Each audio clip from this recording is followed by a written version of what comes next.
Hi, good morning class 9th B.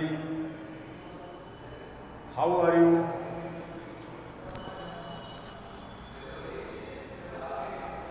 आशा करते हैं कि आप सभी बहुत अच्छे होंगे। हम लोग डिस्कस कर रहे थे वृत्त सर्किल। पिछली क्लास में हम लोगों ने वृत्त सर्किल के बारे में थोड़ा सा जाना था।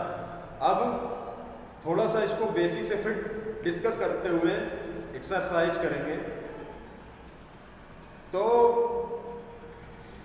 एक्चुअली ये वृत्त होता क्या है, हम किसी एक बिंदु को केंद्र मान करके एक चाप जब हम एक कंप्लीट करते हैं, पूरा एक चाप लगाते हैं, उस पूरे चाप को हम वृत्त कहते हैं। आपने कभी पेंसिल और कंपास की मदद से एक चाप लगाया होगा केंद्र मान करके। मान लो यहाँ पे कंपास को रख करके यहाँ से एक ऐसे चाप लगाए कंप्लीट, और ये जो चाप लगा रहे हैं इस कंपास को हम स्केल पर रख करके कितनी भी लंबाई का एक रेखाखंड मान करके एक चाप कंप्लीट करें, तो इसको हम, इस पूरे चाप को हम क्या कहते हैं? ये जो चाप आपको दिख रहा है इसको हम क्या कहते हैं? वृत्त। इस चाप को क्या कहते हैं? वृत्त। ठीक। और इसको क्या कहेंगे? केंद्र। जहां पर हमने बिंदु माना था, बिंदु को कंपास को रख करके एक चाप लगाया था, उस बिंदु को क्या कहेंगे? केंद्र। और ये जो चाप है आपको दिख रहा है, ये जो चाप, इसको हम क्या कहेंगे? सरकमफेरेंस। हिंदी में क्या कहेंगे? परिधि। क्या कहेंगे? परिधि। और केंद्र को क्या कहेंगे? सेंटर। क्या कहेंगे? सेंटर।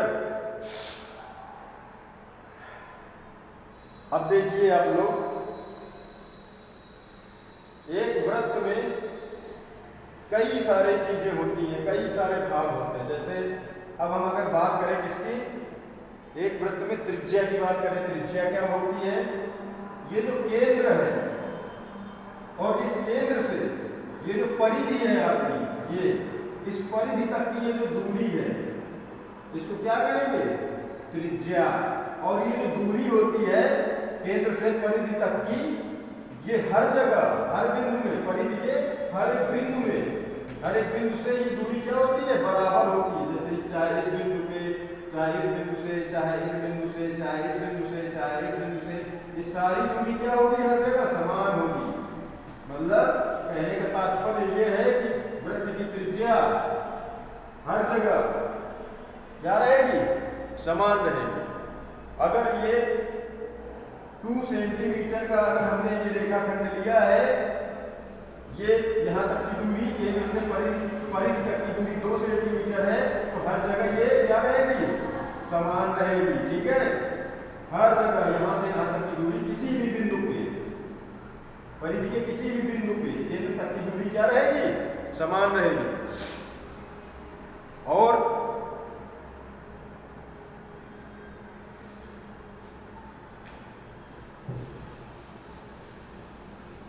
आप लोगों ने त्रिज्या तो जान लिया। अब व्यास के बारे में बात करते हैं। व्यास क्या होता है? ये केंद्र था और ये इसकी मान लो एक कोई त्रिज्या है, केंद्र से परिधि के किसी बिंदु तक की दूरी त्रिज्या है। अब इस केंद्र से इस इधर इस बिंदु तक की दूरी, ये भी एक त्रिज्या है। तो देखो, अब इस केंद्र को अगर हम O मान लें, तो व्यास क्या होता है? त्रिज्या का दुगुना। क्या होता है? दुगुना। और सबसे बड़ी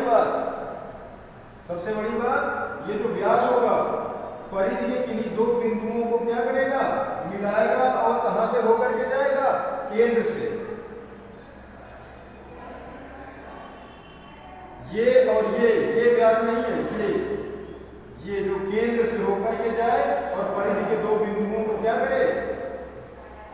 मिला है उसको क्या कहते हैं, व्यास।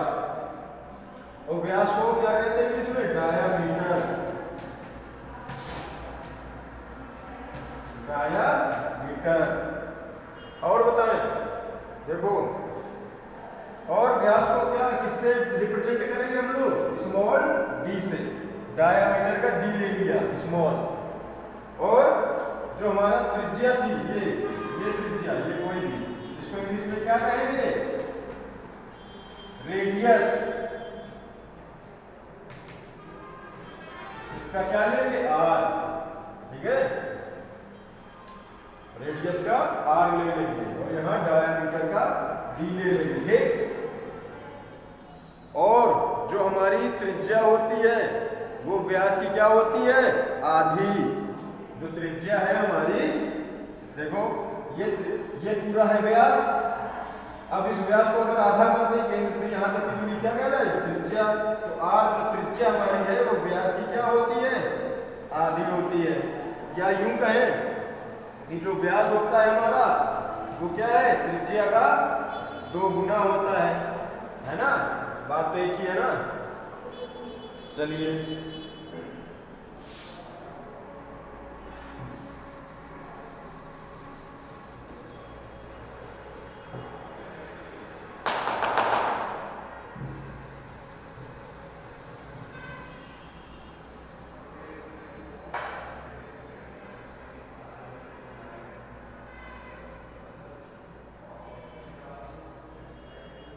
अब बात करते हैं थोड़ी वृत्त की और कुछ चीज़ों के बारे में।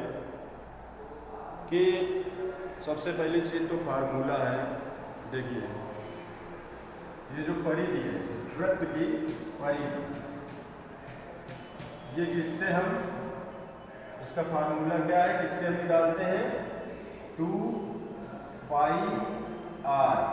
ठीक है, 2 पाई आर, जहाँ पे आर क्या है, त्रिज्या है, रेडियस है।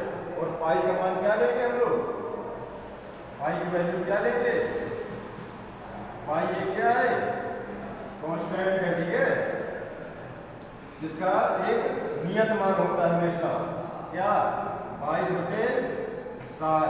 ठीक है, और इसको अगर पॉइंट में रिप्रेजेंट करें तो 3.14 अप्रोक्सीमेटली। ठीक है, लगभग। तो जब पॉइंट में पाई का मान रखेंगे तो 3.14, और जब फ्रैक्शन में रखेंगे तो 22/7। तो ये हो गया परिधि निकालने का फार्मूला, 2 पाई आर। और जब वृत्त के क्षेत्रफल की बात करें, वो आगे बात करेंगे, लेकिन जब क्षेत्रफल का फार्मूला होगा तो पाई आर स्क्वायर। ठीक है, पाई वही हमारा और आर रेडियस। अब जब हम एक आगे बात करें, देखिए ये पूरा कंप्लीट चार्ट था पूरा। अगर हम बिल्कुल क्या करें, ये जो व्यास आपको दिख रहा है, ये इसको नाम दे देते हैं ए ओ बी, जो केंद्र से होकर के जा रहा है। ठीक है, इतना हम चाप अगर हटा दें व्यास के 2 सिरों तक से, व्यास के 2 सिरे क्या हैं, एक सिरा ए है और एक सिरा बी है। दिख रहा है, ये पूरा व्यास है और इसका एक सिरा क्या है, ए, और एक सिरा बी। ठीक है, तो ए बी तक ये सिरा जो है, और ये इतना चाप जो एक ए सिरे से होकर के बी सिरे तक जो चाप जा रहा है। ठीक है, तो ये जो इतना पार्ट है, ये चाप ए से बी, ये क्या कहलाएगा, अर्धवृत्त। क्या कहलाएगा, अर्धवृत्त। अर्धवृत्त का मतलब आधा वृत्त, वृत्त का आधा भाग। ठीक है, और जब वृत्त आधा हो गया, ठीक है, और जब पूरा चाप था तो वो क्या था, 2 पाई आर, परिधि क्या थी, 2 पाई आर। और जब अर्धवृत्त हो गया तो परिधि क्या हो गई, पहले पूरी परिधि थी, अब जब आधी परिधि हो गई तो मतलब क्या है, 2 पाई आर पूरा था, उसका आधा हो गया। ठीक, उसका क्या हो गया, आधा हो गया। 2 से 2 कैंसिल हो गया, तो अर्धवृत्त की जो परिधि आ गई वो कितनी आ गई, अर्धवृत्त की परिधि कितनी आ गई, पाई आर, कितनी आ गई, पाई आर। इसी प्रकार जो क्षेत्रफल था वो भी आधा हो जाएगा, हो जाएगा। पहले क्षेत्रफल था पाई आर स्क्वायर, तो पूरे वृत्त का, तो अर्धवृत्त का क्षेत्रफल, अर्धवृत्त का क्षेत्रफल क्या हो जाएगा,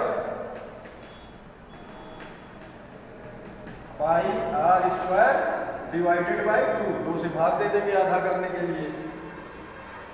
तो ये तो हो गई अर्धवृत्त की बात। और अर्धवृत्त में ये व्यास हो जाएगा अर्धवृत्त का ए बी, जो केंद्र से होकर के जाएगा, और त्रिज्या कितनी हो जाएगी, अगर इसको आधा कर दें, ये केंद्र से इस परिधि तक की दूरी ये, ठीक है, ये इसका क्या हो जाएगा, त्रिज्या, त्रिज्या, ठीक है।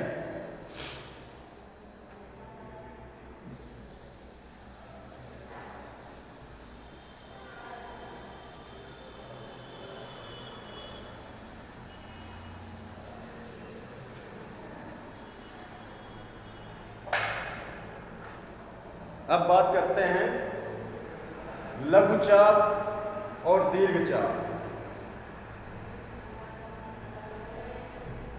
देखो ये हमने एक पूरा चाप लगाया था, ठीक, पूरा चाप। अब लघुचाप क्या है,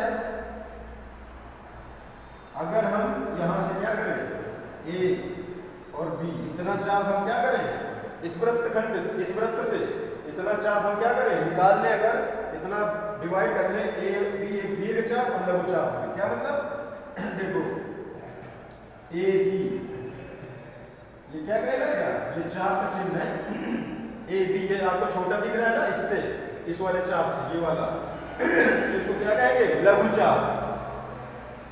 और ये वाला क्या कहलाएगा, दीर्घ चाप।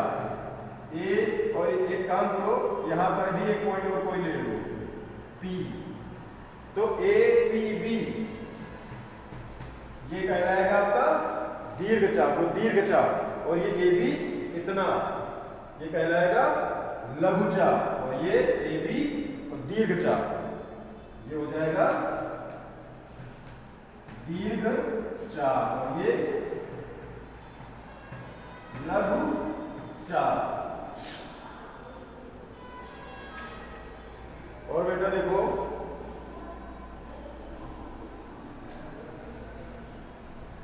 ये जो दीर्घ चाप होगा आपका, ये हमेशा क्या होगा, हमेशा अर्धवृत्त वाला जो अर्धवृत्त था उससे क्या होगा, ज्यादा होगा, ठीक है। और ये लघुचाप अर्धवृत्त से कम होगा। अर्धवृत्त कहां तक होगा, ये व्यास तक होगा, ठीक है। अब इससे ज्यादा है ना, ये इतना हो गया अर्धवृत्त वाला चाप, अर्धवृत्त, और ये चाप क्या है, अर्धवृत्त से ज्यादा है ना, तो ये जो दीर्घ चाप होगा हमेशा अर्धवृत्त से क्या होगा, अधिक होगा, और लघु चाप अर्धवृत्त से इतना, ये क्या है, उससे कम है। अब बात करते हैं वृत्तखंड की, ठीक है। वृत्तखंड क्या होता है, यहां शब्द से आप जान सकते हैं, वृत्त का खंड मतलब वृत्त का भाग। तो वृत्तखंड होता है क्या, देखो वृत्तखंड बताने से पहले आपको एक चीज बताना है, वो छूट गई है, जीवा।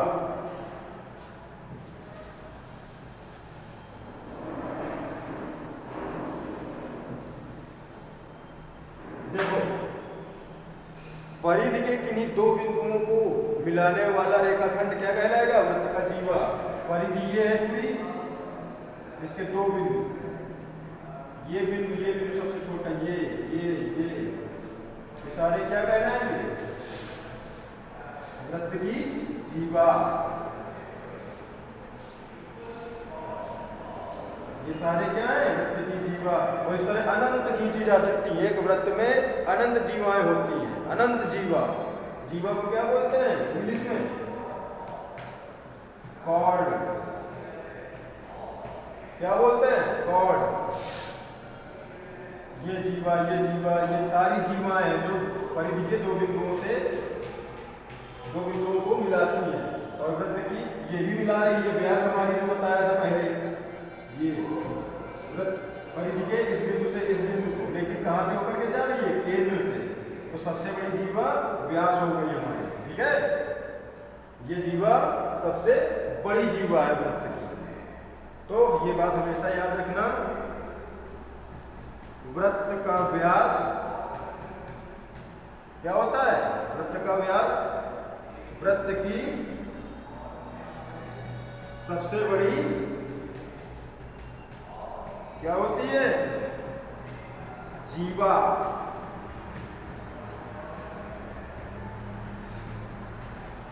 ये पॉइंट नोट कर लीजिएगा, ये पॉइंट नोट कर लीजिएगा कि वृत्त का व्यास वृत्त की सबसे बड़ी जीवा होती है।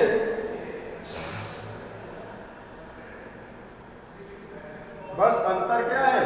ये जो वृत्त की सबसे बड़ी जीवा है इसको व्यास बोलते हैं, जो क्योंकि ये केंद्र से होकर के जाएगी, बाकी जीवाएं केंद्र से होकर के नहीं जाएंगी, ठीक है। तो सबसे बड़ी जीवा केंद्र से होकर के जाएगी, जिसको व्यास भी कहते हैं, याद रखिएगा।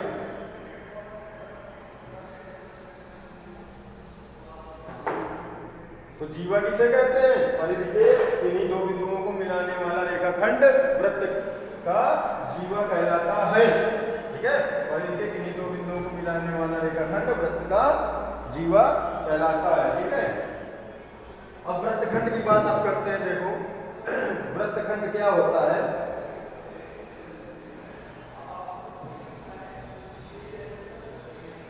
वृत्तखंड क्या होता है? देखिएगा, ये जो वृत्त है,